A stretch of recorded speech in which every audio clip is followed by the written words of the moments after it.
I'm the Geeky Amreeki. I'm Jawnee. And you're watching Distant Socializing.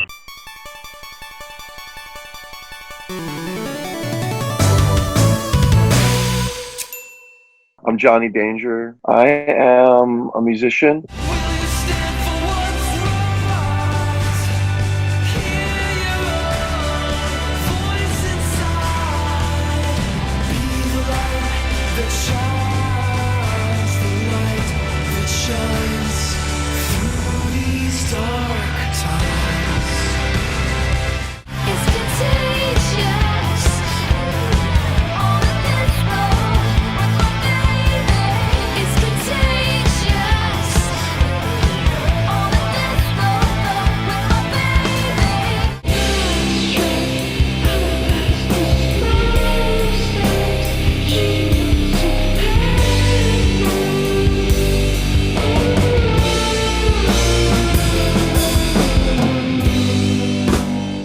Artist, music teacher, music producer, writer.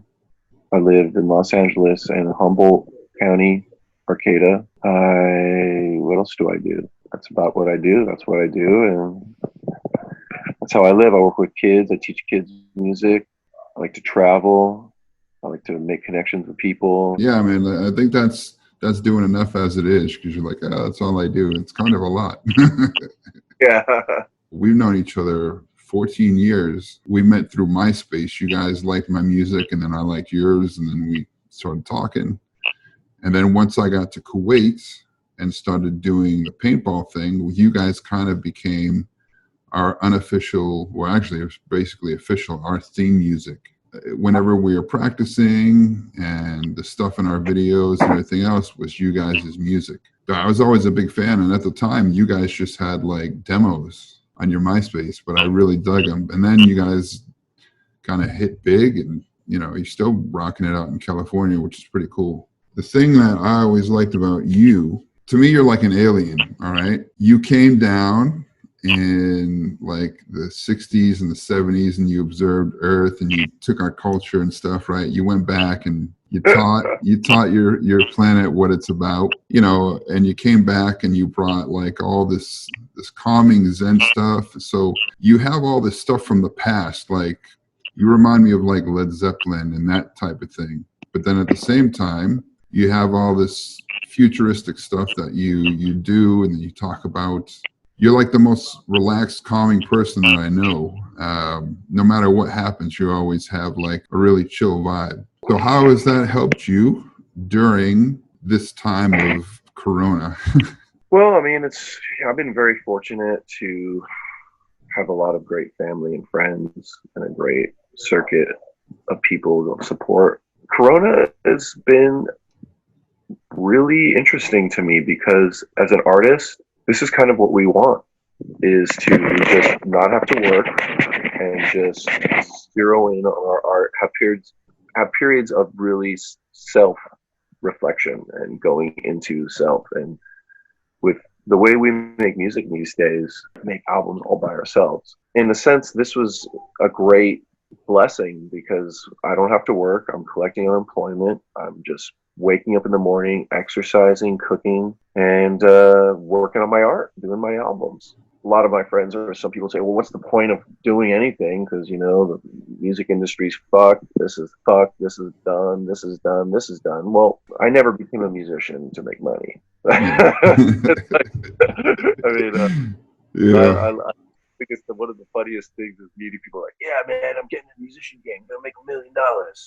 Yeah. I'm like, okay. Yeah. Most of my friends, whether they're solo artists or in bands, they're doing well when they're breaking even, when they have enough to survive. I do it for the experience, man, for the but I'm a very fortunate guy. I've got a lot of support. So I've been very lucky with getting work, to support myself. So I'm able to kind of keep the dream of my art going. I made that intention a long time ago, to keep my life really simple.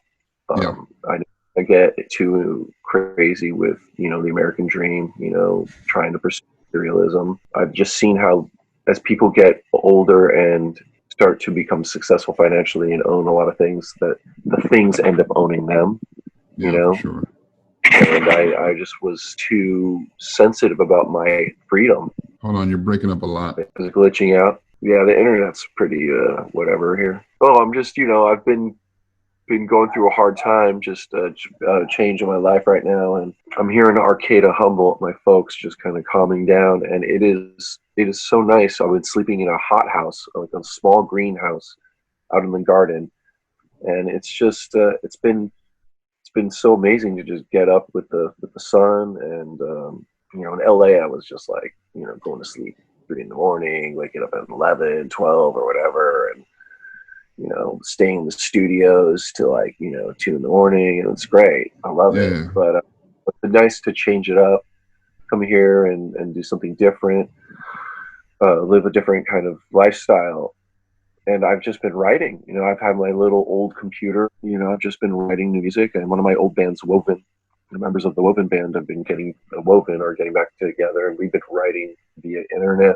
And that's been really good. And I've just been collaborating with some friends of mine that I've had for a long time that I've never collaborated with. Just really trying to dive into what I love. Do it harder and do it better, and that's kind of what Corona's here for. It's like a lot of people are freaked out, this and that, but this is a time of self-reflection. This is a time, if you have families, you got to get to know your kids. If you have relationship issues, you got to solve them, because everything, the truth is coming out now. This is a time of truth, great change. We need to embrace it. If you're not healthy, you got to get healthy. You got to stop eating like shit. You got to exercise.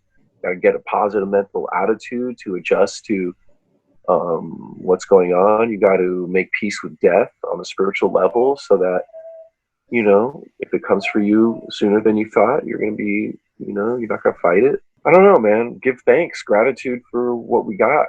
What you got, and we live in such a beautiful world. I feel like most people, even though they have so much and they have so much beauty in their lives, don't see it.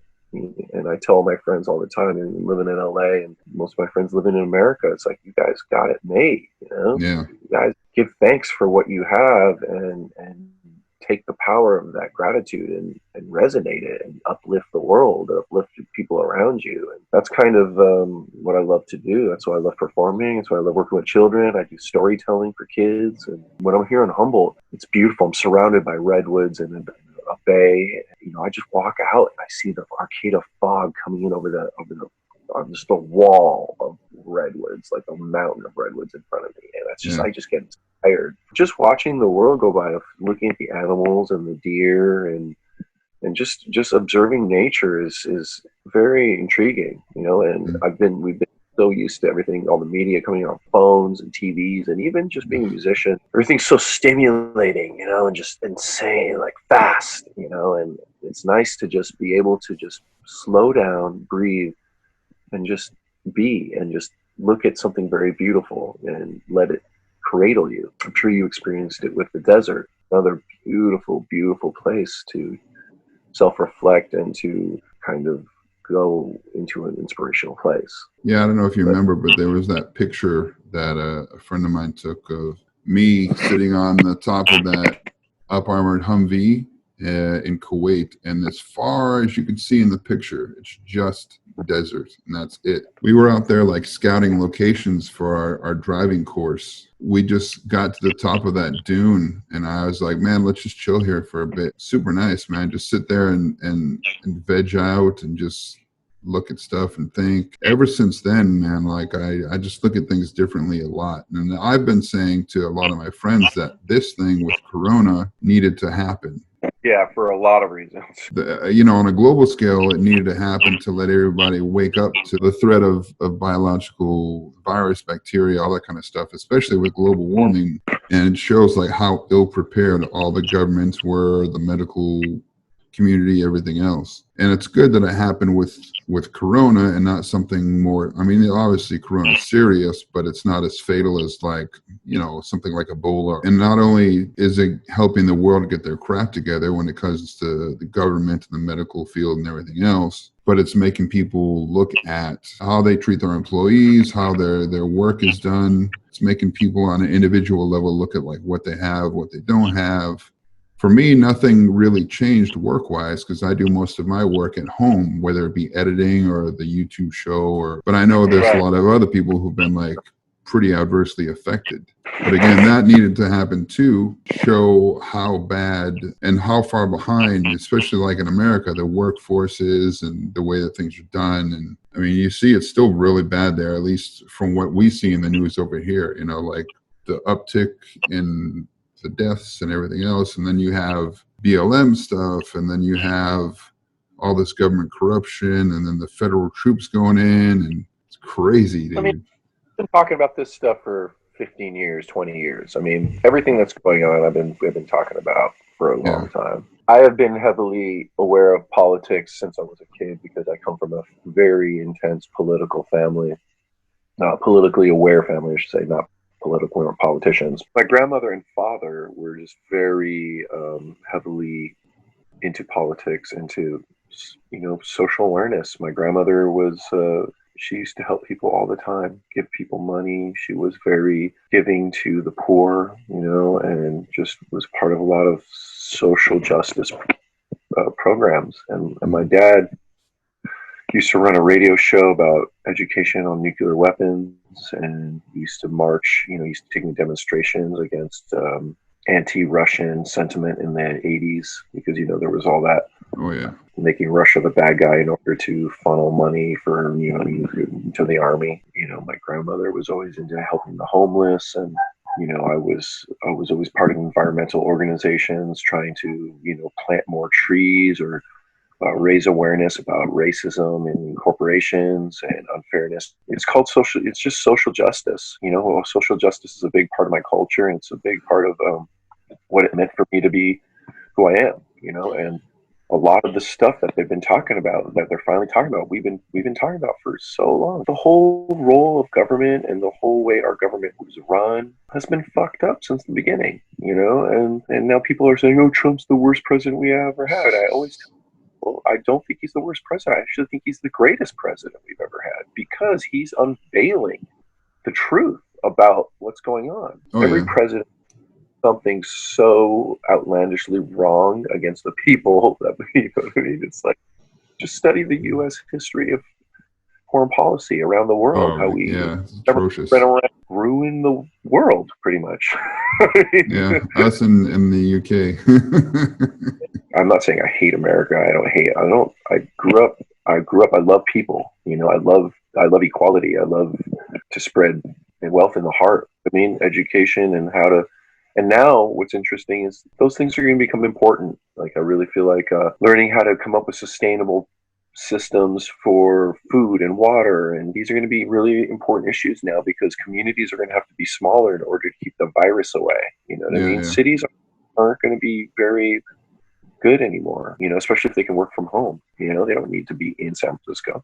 You know, there's a lot of things, and you see a lot of people leaving LA and moving back home and just kind of reflecting on their lives and kind of doing a double take. And, you know, as an artist, when I got signed to Interscope in 2001 with my band Woven, I quit working and got paid to make music and just wake up and work out and go to the studio.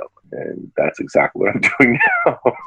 So, I mean, you know, I know there's been a lot of tragedy surrounded by Corona, and my heart goes out to those people and these situations. A lot of people lost their life businesses, but then I've heard a lot of people where Corona saved their business. Business in general is capitalism in general. I have an issue with, just because I don't feel like it's sustainable, and we're obviously seeing that now. You know, I really don't like the kind of human capitalism breeds either. I think humans are better than that, and if we're inspired to be better, we will be better. I think I lean a little bit more to the nihilistic side, where that's probably because I was military and all that stuff. Yeah, and you know, violence is the universal language. I mean, we can't get away from it, but we can have more balance. If there wasn't such an emphasis on survival financially, and if there was some way for us to just live in a more soulful, nurturing existence, I think we would see less violence, and we'd see appropriate violence. I'm not like saying, don't learn how to use a gun or don't have a gun or don't know how to fight. I'm all for that. Self-defense is super important, and competition is very important too. I think sports is very important for our culture. You know what I mean? I'm not in, but just as a sociological, phenomenon, it's really important for people to involved in sports and be a part of the sport community. And my thing is, let's have Olympics every week. Why does it need to happen 4 years? 4 years. The world should be competing on a global level all the time and for fun. And then if there was universal income and to a certain extent housing was subsidized, you know what I mean? If we can get all those things taken care of, people can really do the work on themselves. And like a lot of the European countries. Exactly. I mean, look at Bhutan. You're at the happiest place on earth. Have you heard of Bhutan? Yeah. It's funded by everyone's happy there. Yeah. They just watch TV and go for walks.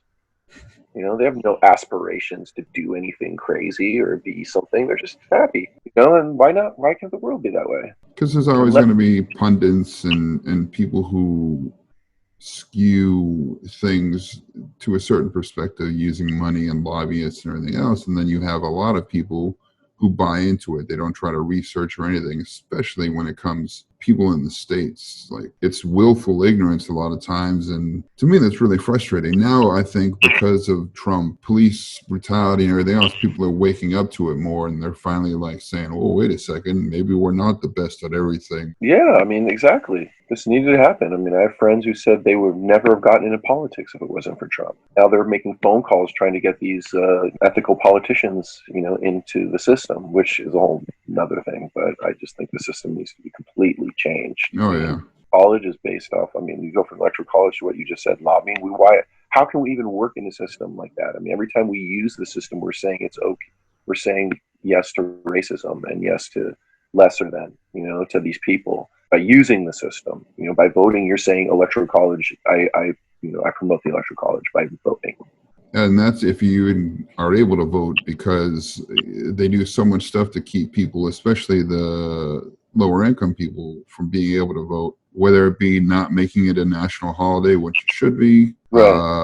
And making more and more requirements. What is it, gerrymandering? Like, there's so much stuff that they're doing. I know a lot of people who are political. A vast majority of them aren't actually. It's more like, look at me and look how much I care. And with you, it's always just been kind of naturally there, and you don't like push stuff on anybody. It's just, it's in your music, it's in you, it's in the way that you speak and the way you talk about stuff. It doesn't feel forced. You don't come off like, what is it, a social justice warrior or whatever. It's just like being pragmatic and zen about stuff. My thing that I was going to ask you is like maybe some advice on how to be more like that. What can people do to let go of the stress and the anger and like, I was on Twitter earlier and I was actually contemplating getting off of it and not using it anymore, but I kind of have to have it for my work. But otherwise I can't stand it because it's so negative and just like the vitriol, and it's, oh.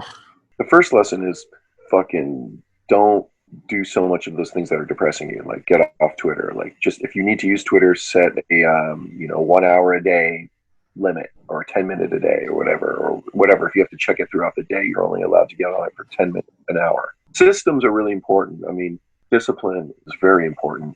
I'm naturally just into doing holistic things. I grew up in a holistic family. It was very into Zen and asking questions, the right questions at a young age. A family that was very self-aware about trying to just to get over their pain of their childhood, process their pain. And my parents both went through traumatic things in their lives and took steps to undo the traumas. But they've gotten so much happier. But yeah, I really feel like just getting into nature, if you can, is helpful. Changing the priority of your mind. Our thoughts are servants. They are not our masters. So it's really being able to get your mind in a certain way. Like, allow the thoughts to flow through your mind like a river, and don't hold on to the negative ones. And know and really just, and I'm not saying, just frou everything's good, blah, blah, blah all the time. I'm just saying allow things to pass through you and and to get back to the things that matter to you, the most important thing, the joy in your life. Like, come in contact with the joy and resonate it every day. I've gotten older now. I'm 43, and I've been through so much stuff in my life and everything, which is good. A lot of people are like, man, I can't believe you dealt with all that. But I'm like, no, man, it's how it should have been. That's what made me who I am. There's certain things that are more important, like, you know, your family, your friends, your art. For me, that's basically it, man. Like, everything else just falls off, and it's not that big a deal. And a lot of times people will be like, how are you not stressed about this situation or that situation? I'm like, because it doesn't matter. Yeah, and that's you know, the Zen way. You know, just really don't put too much weight into things that don't deserve it. I've been listening to a lot of Alan Watts lately, and he's just amazing. I don't know if you've listened to him, but I recommend everyone listen to Alan, because he really has an incredible way of looking at the world. You know, you can't take yourself too seriously. You know, you can't be so connected to our bodies in a sense where this is the final frontier, you know? We are energies passing through this human flesh. And after we die, we're going to be going on to another world, energetically, that is. And if you look at the, you know, what happens when your body decomposes, and where does the soul go? You know, if you believe in God, you believe in this. Well, I mean, I've had some experiences where I've seen other dimensions and dreams and meditations, and I have my own philosophy on that, you know, and I don't try to fight it anymore. I know that death is not death, and everything else is small stuff. It's just really, we're here to just experience. You know, I read something this Indian lady sent me a few months ago, and she said, we come from unconditional love. You know, whether you believe it's God or, you know, consciousness, energy, blah, blah, blah. We come from a place of pure energy, of pure love. We're here on Earth to experience the imperfect loves, the imperfect connections, the struggles. We're here to struggle. We're here to suffer. And that's our lesson here. How are we going to overcome it? And, you know, that's what a lot of the music That Noise was about going into that place and coming out of it triumphant. A big part of where I come from, you know, is getting back to the good things, you know, going through the fire and then coming out and embracing the people you love, and, you know, going back into the darkness and turning on the light and being born again, or whatever it is, you know, however you look at it. Yeah. That's the thing about social media, is it really wraps you in, and it's not the right information. There's so much information out there. You know, why focus in on that crap all the time? Watch a documentary on animals or the stars or the space, or some history, or deepen your understanding of soul and philosophy so that you can be happier. Yeah, I always tell my friends, like, when we're talking, like, I used to be pretty political and stuff, and then I just kind of got tired of it and everything. Not just because I had been in the military, but like you said, the Electoral College and so many things that were wrong. Like, even when after 9/11, when the Patriot Act was coming, and I was like, oh, this is not good. And all my friends were like, no, man, we need this. I'm like, no, we do not. So I always tell people, man, like, my thing is, whether you're religious or not, atheist, I mean, no matter what you believe in, you can still be a good person no matter what your belief system is. As long as you're a good person and you do right by people, you just try to make the world a better place. I think in the end, whatever there is, that's where you're going to go. If the case is there isn't anything, you're not going to know because you're dead. You just got to be cool and try to do right while you're here. Make people happy, make yourself happy, which is really just a state of mind, and everything will be all right. You know, if people were more open to that, people minded their own business a bit more, who cares if somebody likes a certain thing? If somebody's hurting someone in some way, yeah, that's a bad thing, intervene. But everything else, let them do their own thing. Why do you care? Is it affecting you, your family, your money? No. So just leave it out. Right. And that's the whole thing, is I call it the ethical return to our society. You know, there are lines in the sand. You know, thou shalt not kill. You know what I mean? Unless you are being attacked, or if there's a danger. Yeah. If you're sick in the head and it makes you happy to go tear the ears off of rats and abuse animals, in my book, that's not a thing to do to be happy. So we need to just definitely distinguish between sickness and, you know, of course, freedom. You know, which is that the line gets drawn, and this is where it keeps getting pushed around. You know, so there just needs to be And, you know, all the religions in the world say it, and, you know, the good Christians help people, the Buddhists help people. Everybody's got something in their scriptures that's very good and human and nurturing. And we need to Yeah. focus on not the dogma and the discipline about God, but the things having to do with us on a local level. We don't need to be focusing on Trump because Trump's bigger than all. That's too big for us. You know, we need to have the bigger picture than everything, than the micro on us, the balance. Yeah. You know, what's going on with you, what's going on with me, and then the bigger picture, which is that we're all part of.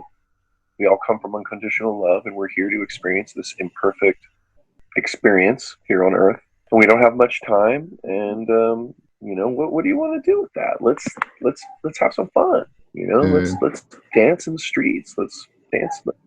Let's make some art. You know, like let's create something together. I always wanted to just connect the dots ever since I was a kid. I had a very interesting experience when I was 21 where I had a hallucination and saw the fabric of time dissolve and realized that our reality wasn't what it was, and that the other realities that are out there are way more complicated and totally different than what we're experiencing now. So after death, I really believe that we're going to go into another dimension or another body, another type of world with different rules, and you're going to have to learn that world. And then you're going to have to learn that body, and you have to go through that experience. You know what I mean? So it's like we're just here to just make amends with what we've got, you know, and to move forward and into that pursuit of happiness, and to just stop the fucking looping, man. Like if you got these negative thoughts, then work on it. You know, say stop thinking that. I'm going to think about something good. Like train yourself. How do we inspire people to move into that philosophy, into that mind state of just self-love, acceptance, but at the same time moving towards a healthier way of being? You know what I mean? Because we want to feel self-love and acceptance, but at the same time, if you're fat and you're unhealthy, you should not be accepting yourself, in my opinion. Sorry. You know what I mean? You should respect your body, you know? Your body is your temple, you know? Yeah, it's a machine, man. If you don't take care of it, it's going to break down. It's going to break down, but, you know, we're very resilient, you know? It's like we're so resilient. It's like, who am I to say what anybody should do with themselves? Of course, you know, you want to smoke and drink and eat fast food and do that, then own it, I guess. And that's what you want to do. But I don't think you really feel that good, you know? There's nothing like, you know, going for a walk up a mountain, or, you know, doing your 10,000 steps a day, and just the clarity that you feel with aligning yourself with the breath and the air and the nature that's incredible. So I really feel like, you know, until you get a really healthy regimen of exercise when you're trying to, you know, get past your traumas and rehabilitate from your life. And then after that, you work on, you know, what you're eating, and then you go down the chain. Who are you hanging out with? You know, are your friends nice? Are your friends the kind of people that are helping you? Are they nurturing you? Are they inspiring you? And then you go to your family. Is your family holding you back, or da da da da? Yeah, that's why they have that saying, like, the best way to know somebody is look at their friends. That's what this is a time of too, you know, because I told you I was going through a breakup, and this is the time leaning on my family and my friends harder than I've ever had, and it feels good. You know, it really feels good. I have some great fucking friends, man. I have some incredible people in my life that have been so supportive for me and are going to keep me going. You're in love, and you're doing this thing with your lover, and then all of a sudden it ends. A piece of you dies. I mean, I've never gone through this before like this. This is insane. And you guys were like on a whole nother level, because you weren't just this couple. You were in band together, and like we did like impossible, and it was very, very beautiful, but at the same time built on a lot of trauma. It was built on a house of cards, on a house of sand. Ever since I've known you, like since the beginning up until now, all the music that you've done, each band has been pretty unique and stuff, which is one of the things I liked. And even within those bands, so many of the songs were different from one another, but it still had like the feel of whatever band that was, whether it was PL or That Noise or a Reminder, or now it seems like Woven's getting back together, which is pretty cool. So, you've had like four pretty rad, pretty successful bands. No matter what, in all of them, you always had like this really powerful driving music that was kind of like a sonic experience. But you'd be talking about, even if the music like was super hard, like a lot of the stuff that Noise did was pretty rocking. But then you'd Yeah. be talking about like this really mellow stuff. I mean, that's why I was able to do my driving course stuff in Kuwait. I would listen to you guys while I was practicing. So I'd be like driving 100 and something kilometers an hour doing like spins and everything, listening to your music. Then I can also listen to it while I was just reading something chill, or, I could listen to it while we were doing paintball. We would actually turn up on the speakers on the outside of the paintball building and play paintball while your music was playing. You know what I mean? And, with like PL, and there's always like this ray of sunshine or hope in the music, no matter what it is, And then in a lot of the videos too, like the Everywhere You Are, where you had like the makeup and the. That was my ode to Michael Jackson, Man in the Mirror. So would you say that you're using your music as therapy or what? Yeah, sure. Fuck yeah. Therapy and just, trying to, like you said, just put that ray of sunshine in that dark tunnel, or giving myself, because I don't want to talk about people. I don't know people. I know me, but giving me a little bit of hope, giving me a little bit of gasoline to get through these hard times, the hard times that come through, and the knowledge and the strength to handle what's coming. And they're going to get hard, and then they'll be good, and they'll get hard and be good. It's up and down. It's balance. I need to be prepared, and the music is, it's always there for me. And that's what this time's about. It's for everyone to kind of find. I really feel like it's a chance for you to pick up something new, do something soulful. If you've been a ones and zeros guy your whole life, maybe try something else. If you have kids that are creative, maybe get into it with them. And yeah, you have to. You got to encourage it. But just don't fight it. You don't have anything else to do now. Collect unemployment and do the soul work. No, so like you've done all this amazing music with all these bands. You're just like creating your art that you enjoy, and then obviously people are drawn to it. Like for me, since basically 2006, the music you've been putting out is like part of the soundtrack to my life, which is pretty cool. You, and then there's another guy named Ronnie Dudick.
You two guys are like probably some of my biggest inspirations for art and just kind of being relaxed and chill and that kind of thing. Like he had a band, Years Around the Sun. They did a lot of like beach and chill music and stuff. And now he's got another band called Secret Links. As you guys grow and evolve as artists and musicians, I'm going through phases too. And I always think that's really neat. It's not just people who get into your music. What have you done? Like you did something for Halo, right? No, we wrote a song. Jay and I, back in that Noise days, we used to play online Halo. And I'm not a video gamer, so when I got into this game, he showed me this game, I immediately just got so addicted for like a year. I was dreaming about Halo. Everything was online Halo, like talking shit to fucking people around the world with a headset and learning how to snipe fools like just easily, and I just got so into it. And I'm not that type of person. And it was bad. It was bad. I didn't do shit. We would play for hours and hours. I would just go to his house and play, and we wouldn't get anything done. Or we wouldn't, because I always get shit done, but we wouldn't get as much done that I wanted to. And I wrote this song about the online thing for Halo, and Jake edited the video, and we just put it out there, and we let people fill in the blanks. You know, we just made the video because we were so addicted to it, and people thought that we got hired by Halo, and the guys who made Halo, and everybody, the whole story, just the imagination ran. But it wasn't that. It was just our complete addictive personalities and obsessions with and the lyrics are about that. And they were about to make the movie of that, and I actually knew the guy I was teaching the guy's son who was working on the movie, and I gave him the CD, and they just totally were like, whatever to me, and then the movie never got made. But and ended up turning into District 9. Which I'm glad, because I think that is one of the best movies ever. Super good movie, and you don't see good movies like that a lot. No, not much. The social commentary is just so deep on that. Throughout my musical life, I've had all these cool little things happen. No real career changing thing yet, which except the interview deal was big, actually. So I guess I have. We've scratched the surface, I feel like, of it. I feel like I've scratched the surface a little bit deeper, but not as deep as some, of my friends or people that I know that have really become, can actually live off making music, making their own music, I should say. I've made a living teaching, and now I produce other bands and produce other artists, and I've been doing that, for a while. The dream was always you can just be funded by, your record label and just, write your songs and, tour. That comes with its whole set of bullshit too, I'm sure. So, as long as you can take your art, make it sustainable to where you can just be happy and have enough, just like what you need, you're good, Exactly. Lifestyle is so important to me, being able to sleep in when I want, stay up late, work on my music, go exercise, have access to healthy food. I mean, it's just really all it's about. I wasn't after the material gain. I've been very fortunate, so I don't feel the need to have a lot of things. I feel like home is where your heart is, and everywhere I go, I'm going to be having to make sure I get a warm shower, a warm bed, a clean room, to make sure that I am true to my body and myself wherever I am, whether I have a giant mansion or a small little hut. I mean, my dream right now is wanting to get on a beach, in Hawaii or Thailand or Puerto Rico, and just live on a beach for like a few months and just create and learn how to surf and swim and do that stuff. That's my next thing I think I'm going to be doing. The ocean is one of the most humbling forces of nature. Important to learn how to swim really well. I can swim, but learn how to really swim well, like against the power of the ocean. Yeah, riptide and stuff. Yeah, riptide, and not be scared when it pulls you under, and learn how to hold your breath, and let the ocean toss you around and then come back up. Yeah, exactly. That's the main thing with that people don't understand is you can't fight it. You just got to let go and let it take you, and then you can. It's just like if you get swept down a river or whatever, you kind of just got to go with the flow, and then eventually you'll be able to get out of it. When you fight it, it's when you wear yourself out and you end up dying. Like there was recently the NFL player, huge muscle guy, took him out. Really? Oh yeah. He got pulled out to sea by a riptide?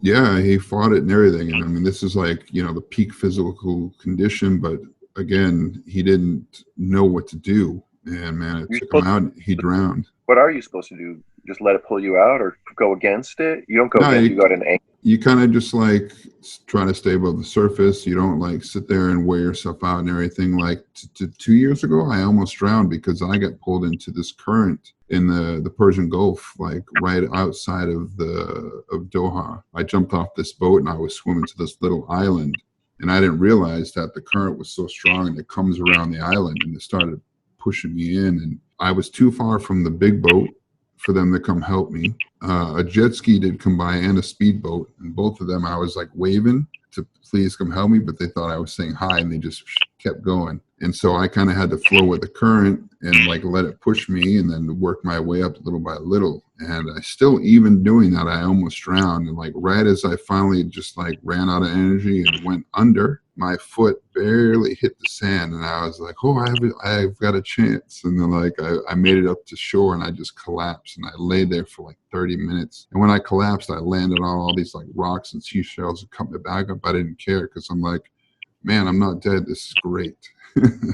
Wow, what an experience. That's You know, scary as fuck, bro. oh yeah, it was, man. It was really scary. So you're acting now? No, I've always been acting. I've always do acting roles, but my sister's husband is a filmmaker in Hollywood, a young Mm-hmm. filmmaker, and he wrote this really cute movie about baby splitters, these people that share a baby. And Yeah, he asked me to just do a cameo in there, and I just did it. yeah. But acting was actually my first passion when I was a child, when I was young. Oh, okay. Parents almost made me a child actor, but my mom didn't want to sit there because she wanted to be at home doing. She didn't want to be in auditions and shit with me. So you've always been a performer no matter what. Yeah, I've been performing. A performer was my first passion. How did you parlay that into like teaching kids and stuff?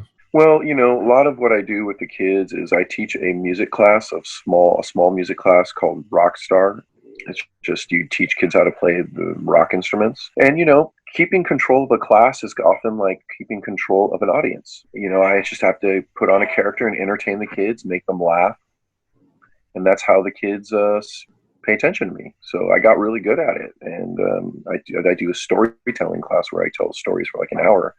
And I can keep kids like, attention. I create a space, an environment for the kids. I entertain them with the tone of my voice and my facial expressions and my energy. And, it worked really well. It was really easy and natural for me to do. I don't need to do much preparation. I just go in there and just let my creativity open up and tell stories. And then with the kids, when I'm teaching music class, a lot of it is just letting my excitement for music come through and just giving it to them, because when it comes to bump, bump, bump, bump, bump, bump, bump, bump, I mean, I still love that groove, just Yeah. bump, bump, and I teach that to the 5-year-olds and they love it. I grab the mic, some blues, or do some funky, quirky, weird sound. I got this, Tuvan throat singing thing I've been able to do since I was